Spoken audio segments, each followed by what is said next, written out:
Shimura is dead as my favorite sword wielder. Oh my god. This dude is blind.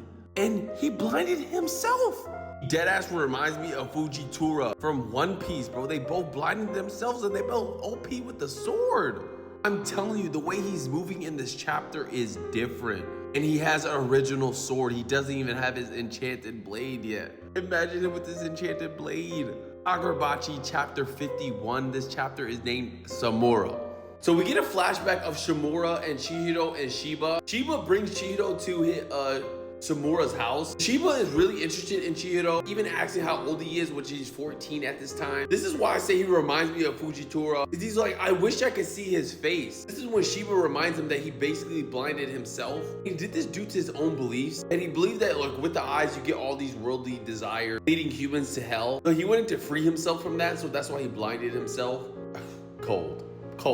You can see the devotion in him, bro. But then Shiba says, you have a cigarette in your mouth. Smoking is a worldly value. But he says it's just a diversion. He never really actually smokes it. But Shiba reminds him that after blinding himself, he tried to read dirty magazines. He tells him you're eventually gonna give in and smoke. But Shimura promises that he won't. He promised on Buddha.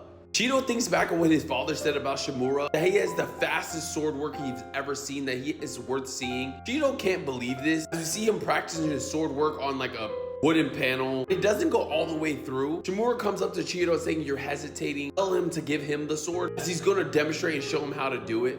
Dude's character design is so cold, bro. Now we're back to the present. The Hasaku members are attacking the temple. Some of these hired henchmen already have their dashiki activated. And I guess the protectors of this temple are actual Buddha monks. The hired hitmen are like very confident they're able to take these guards down. But it won't be no easy task because, bro, these dudes are moving quick.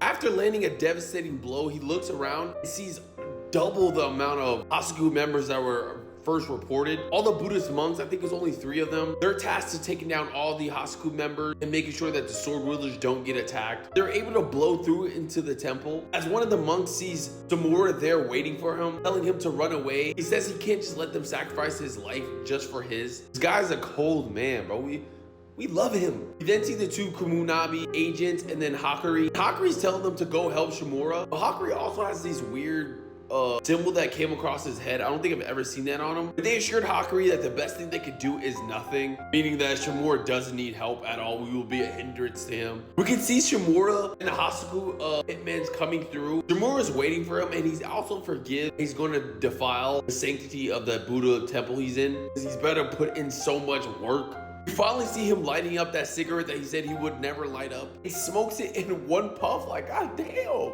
The hired hitmen are happy. They're like, oh, we got a sword bearer. He's taking us on by himself. Shimura then flicks that one hit cigarette that he had straight to the face of that hitman. And we see the cigarette get cut in half. Then the next panel, he just demolished that guy.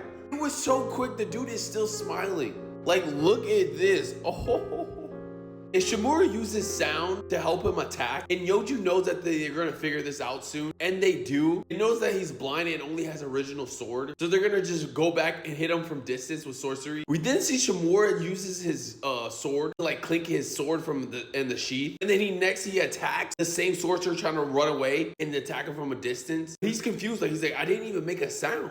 But he uses echolocation during his fight by using his sword in his sheath to make those vibrations direct where the enemy's at. He also has this super quick fast draw. Hakari thinks like, fast draw, and thinking about, Yoju, you also have a fast draw. And he says Shimura's the one that taught him, but he can never master or even come close to his master. Like, imagine a sword wielder calling another sword wielder master. Those hired hitmen that said, okay, you shouldn't just did this from the start using the dashikis. They rush him with these enhanced versions of them. As Yoju moderates, saying that if they had him at the hot spring, they would have lost one person, saying those guys are going straight to hell. As we see Samura just put in work, this dude has an original sword. He is ore farming right here. This is my favorite panel right now. Oh my god. It's beautiful. Then we see Shimura with those 2 henchmen in front of him, as we see the Buddha temple statue right behind him, as he says, I guess I'm going to hell too.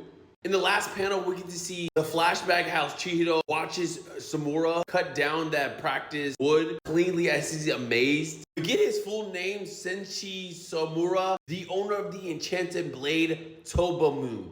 Oh my god.